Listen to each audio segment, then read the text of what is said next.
Assalamu alaikum students. Today is your lecture number 31 and we have completed this chapter yesterday. Next we will discuss about the exercise. वैसे मैंने आपसे कहा था exercise आप लोगों ने जो है वो कर भी ली है, लेकिन फिर भी मैं मज़ीद उसको थोड़ा सा आपको जो है वो बता देती हूँ, और वो इसलिए क्योंकि मंडे को आपका जो है इस चैप्टर का टेस्ट होगा। ठीक है, तो मंडे के लिए आपने इस कंप्लीट चैप्टर का जो है वो टेस्ट जो है वो करना है। बेटा इसमें अल्कोहल्स के टॉपिक का या पोर्शन का आपने टेस्ट दे दिया था, लेकिन अब आप इसका कंप्लीट का टेस्ट देंगे। ठीक है, उसमें अल्कोहल्स भी इंक्लूडेड होगा, अल्कोहल, फिनोल, ईथर, पूरा चैप्टर, और उसके बाद एक्सरसाइज भी। ठीक है, so you have this day, then Saturday and Sunday, so you have almost 3 days, so you can prepare this chapter well. तो इसकी एक्सरसाइज देख लें, और अगर मज़ीद कोई क्वेश्चन हो तो आप मुझसे एक्सरसाइज से रिलेटेड या चैप्टर में किसी चीज़ से रिलेटेड तो आप मुझसे कल पूछ सकते हैं। उसके बाद इसलिए मैंने मंडे को जो है वो ये टेस्ट रखा है। तो बेटा पहला जो इसमें फ़र्स्ट MCQs हैं वो आप लोग कर लीजिएगा, फिर उसमें भी कोई प्रॉब्लम हो तो मुझसे पूछ लीजिएगा, वरना वो आप वहाँ से जो है मार्क कर सकते हैं। इसमें बेटा पहला क्वेश्चन है जी, what are alcohols, how are they classified, how will you distinguish between primary, secondary and tertiary alcohols. अब ये कौन कौन से क्वेश्चन बनेंगे। पहला पूछा है अल्कोहल्स क्या हैं। अल्कोहल्स आपको पता है क्या है जी, आपके पास अल्काइल और हाइड्रोक्सिल ग्रुप लगा होता है, उसका जनरल फार्मूला बताएंगे आप। ठीक है, और उससे रिलेटेड कुछ जो है वो बताएंगे कि ये आपके पास इसका स्ट्रक्चर क्या होता है, बेंड स्ट्रक्चर होता है, वाटर जैसा होता है। क्लासिफिकेशन कैसे की जाती है अल्कोहल्स की, ये आपको पता है कि अगर एक हाइड्रोक्सिल ग्रुप लगा हुआ है या फिर एक से ज़्यादा हाइड्रोक्सिल ग्रुप लगे हुए हैं, इस बेस पे भी हम क्लासिफिकेशन करते हैं। और फिर उसके बाद जो आपके पास प्राइमरी, सेकेंडरी और टर्शियरी अल्कोहल्स हैं उस बेस पे भी क्लासीफाई करते हैं। Then they have asked how will you distinguish primary, secondary and tertiary alcohols. You know it well that you can distinguish between primary, secondary and tertiary alcohols via Lucas test. ठीक है, तो वो आप वहाँ पर वो कम्प्लीटली मेंशन कर देंगे, लिख देंगे कि किस किस तरह से आप इसको डिफ्रेंशिएट कर सकते हैं। Moving on to the next question, how is methyl alcohol obtained on large scale, how it may be distinguished from ethyl alcohol. ठीक है, ये आपसे जो क्वेश्चन इन्होंने पूछे हुए हैं, एक ही क्वेश्चन में 2-2, 3-3 करके भी, ये आपसे पेपर में इसका एक एक पार्ट भी आ सकता है। ठीक है, जैसे फॉर एग्जांपल पेपर में क्वेश्चन आ सकता है how you can distinguish methyl alcohol and ethyl alcohol. ठीक है, या मिथाइल अल्कोहल और इथाइल अल्कोहल को आप आपस में कैसे डिफ्रेंशिएट कर सकते हैं, ये क्वेश्चन अलहदा से भी आ सकता है, मैंने पहले भी बताया था। अब बेटा पहले है how is methyl alcohol obtained on large scale. Methyl alcohol आपको पता है वही मैथनॉल थी, CH3OH, उसी को हम मिथाइल अल्कोहल या मैथनॉल कहते हैं। तो उसमें आपको पता है कि पहला क्या था, वुड स्पिरिट, या फिर आप जो है वो उसी तरह कार्बन मोनोऑक्साइड और हाइड्रोजन का मिक्सचर, और उसे लेके और उसे कैटलिस्ट टावर में से गुजार के वो पूरा जो आपके पास फ्लो शीट डायग्राम आप चाहे बना दें। ठीक है, वो उसके गुजारने के बाद आप लार्ज स्केल में मैथनॉल ऑब्टेन कर सकते हैं। डिस्टिंग्विश कैसे कर सकते हैं, ये आपके पास आयोडोफॉर्म टेस्ट के थ्रू कर सकते हैं। इथाइल अल्कोहल आपको येलो कलर के क्रिस्टलाइन आयोडोफॉर्म देगा CH3, जबकि मैथनॉल या मिथाइल अल्कोहल नहीं देगा। ठीक है, so in this way you can distinguish between the two. Then what is fermentation, उसकी डेफिनेशन। ठीक है, कि एक प्रोसेस है जिसके थ्रू माइक्रो ऑर्गेनिजम्स की एक्टिंग के थ्रू एंजाइम्स से जो सिक्रीट आपके पास micro organism different enzymes secrete करते हैं, उसके थ्रू आपके पास जो प्रोसेस हो रहा होता है और उसे हम फर्मेंटेशन कहते हैं। और उसका जो टेम्परेचर, जो भी ऑप्टिमम कंडीशंस हैं, विच कंपाउंड में B obtain on industrial scale bye fermentation. ये आपको पता है एथेनॉल जो है ऑब्टेन हो सकता है फर्मेंटेशन के थ्रू। ठीक है, और बहुत सारे हैं, but as far as this chapter is related हम एथेनॉल की बात करेंगे।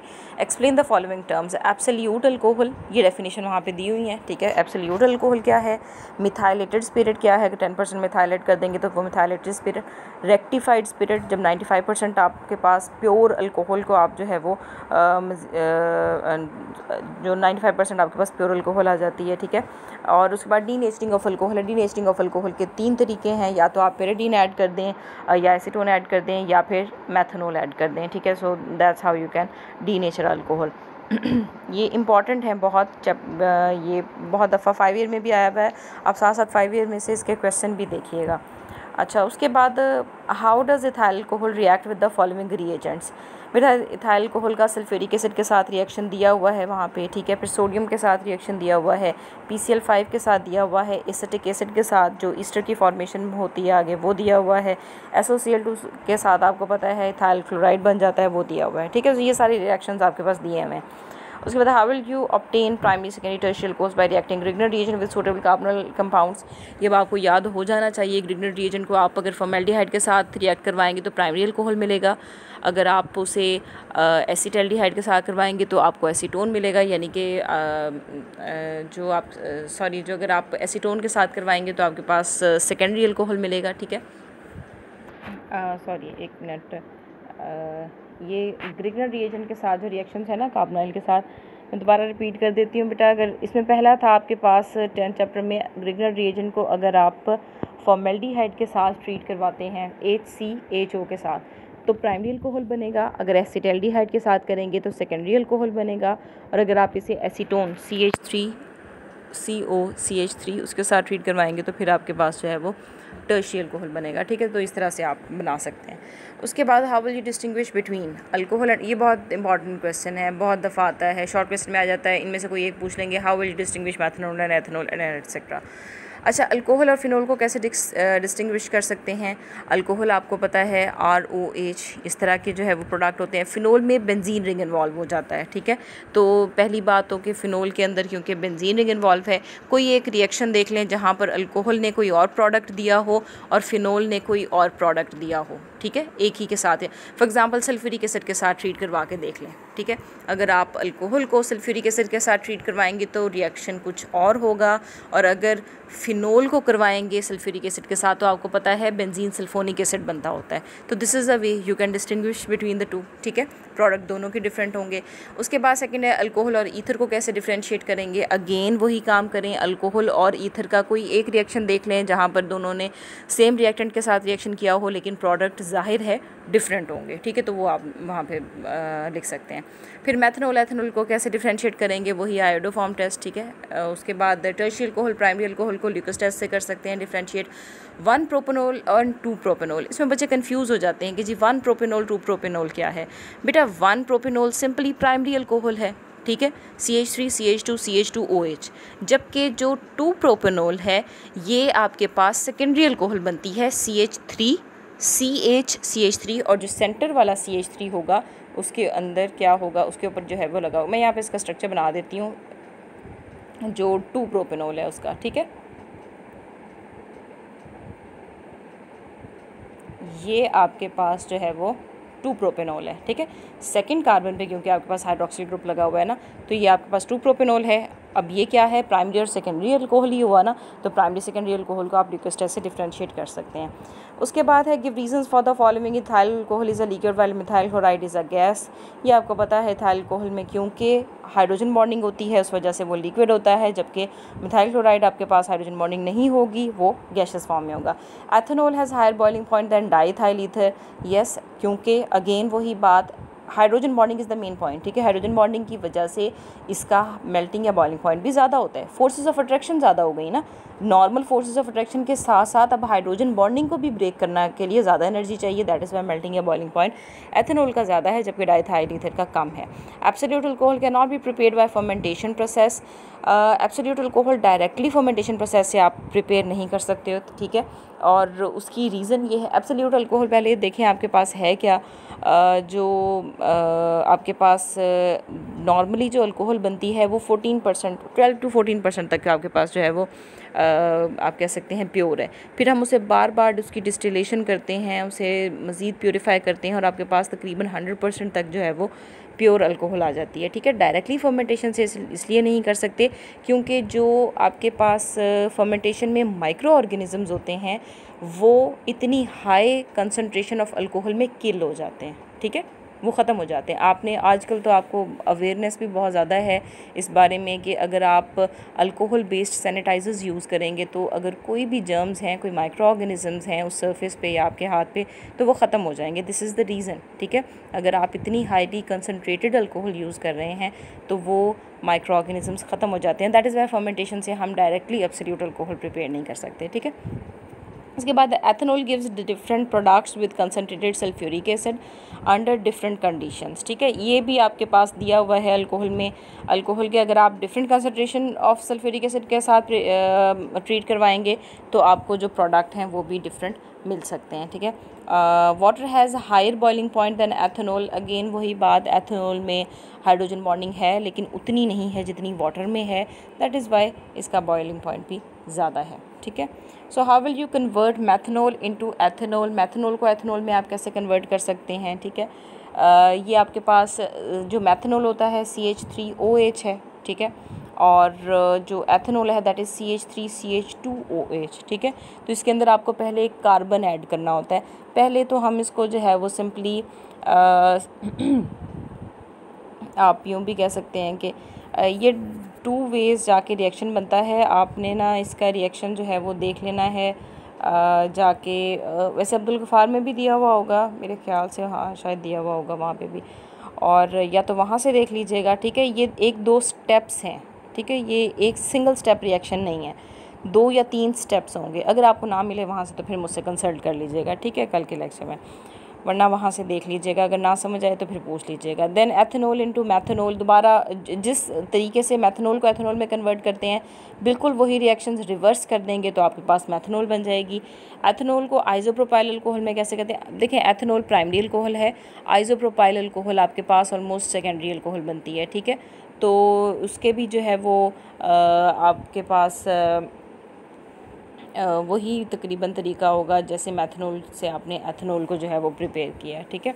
ये कन्वर्जन वाले जो है ना आपने एक दफ़ा देख लेने हैं वहाँ से, अगर आपको समझ आ जाए तो ठीक, वरना आप मुझे जो है वो बता दीजिएगा, मैं आपको बता दूँगी फिर, ठीक है, एक्सप्लेन कर दूँगी।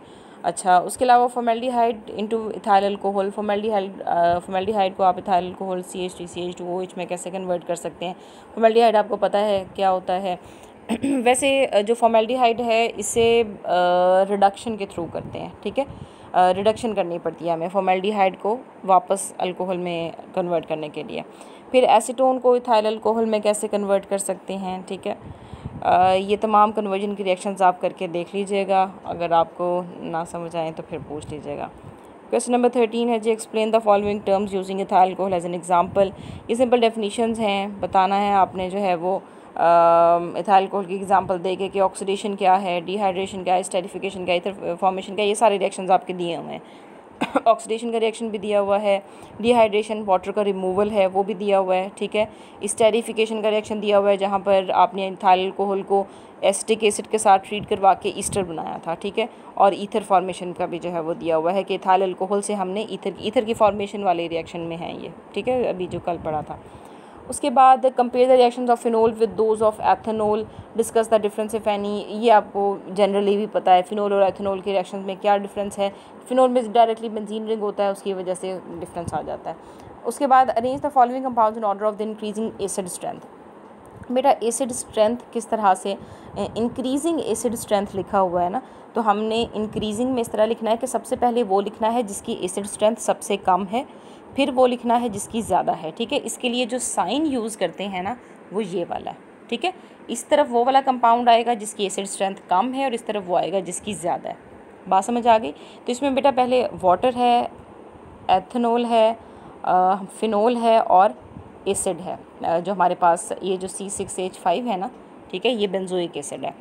बेटा सबसे पहले तो सुन लें, बेंजोइक एसिड है क्योंकि तो वो तो सबसे ज़्यादा एसिडिक प्रॉपर्टी रखेगा, ठीक है, एसिड स्ट्रेंथ उसकी ज़्यादा होगी। और पीछे जो हमने पढ़ा था, जो ऑर्डर पढ़ा था वो क्या था, कार्बोक्सिलिक एसिड्स अगर हैं तो सबसे ज़्यादा एसिडिक वो होंगे, फिर उसके बाद क्या होंगे जी फिनोल्स, ठीक है, ये 1 पे आप समझ लें, ये उसके बाद ये इसकी एसिडिक स्ट्रेंथ है, फिर आपके पास जो है वो किसकी है, वाटर की और फिर अल्कोहल्स की, ठीक है। यही ऑर्डर था ना, आप चाहे चेक कर लीजिएगा। तो सबसे पहले आप ये लिखेंगे, ठीक है, उसके बाद ये वाला सॉरी ये नहीं लिखेंगे, माय मिस्टेक, आप सबसे पहले ये लिखेंगे अल्कोहल्स के बारे में, ठीक है, यहाँ पे लिख लिया।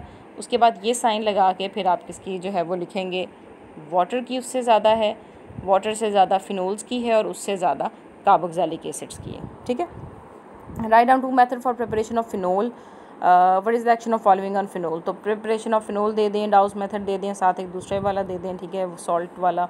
और उसके अलावा ये एक्शन जो है फ़िनोल के साथ इनके रिएक्शंस आपने बताने हैं कि इन सब के साथ रिएक्शन के बाद फ़िनोल क्या प्रोडक्ट देता है।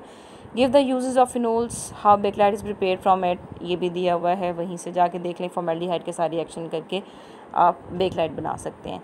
आईयूपैक नेमिंग है, बहुत सिंपल है आपके पास, इनमें से आपने इनकी आईयूपैक नेमिंग कर लेनी है। ये आपके पास अल्कोहल है, ठीक है, ये मेरे ख्याल से आइसोप्रोपाइल अल्कोहल बनेगा, और ये सारे आपने देख लेने हैं। ये सारे इजी हैं बहुत, मैंने बताए भी हुए थे नॉमेनक्लेचर के दौरान।